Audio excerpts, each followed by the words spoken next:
ભાગલપુર જિલ્લાના સુલતાનગંજમાં આવેલો અગુવાની પુલ ફરી વિવાદમાં આવ્યો છે, કારણ કે આ પુલ સતત ત્રીજી વખત ધરાશાયી થયો છે।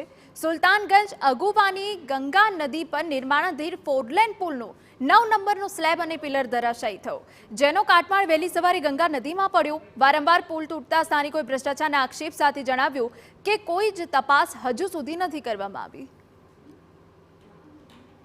ઉલ્લેખનીય છે કે અગાઉ પણ 4 જૂન 2023 રોજ આ ફોરલેન પુલ તૂટ્યો હતો। નિર્માણાધીન અગુવાની બાજુના બ્રિજના પિલર નંબર 10, 11, 12 ઉપરનું આખું સુપરસ્ટ્રક્ચર ધરાશાયી થઈ ગયું હતું, જેને લગભગ 200 મીટર જેટલો ભાગ હતો। તે જ સમયે બ્રિજ પર ફરજ બજાવતા 2 ગાર્ડ પણ અકસ્માત બાદ ગુમ થયા હતા।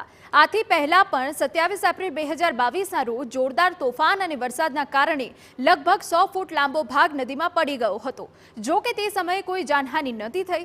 પછી પુલ બનાવવાનું કામ શરૂ થયું હતું। આ વખતે સુપર સ્ટ્રક્ચરનું લગભગ 80% કામ પૂર્ણ થઈ ગયું હતું, તો ફરી બ્રિજ ધરાશાયી થયો।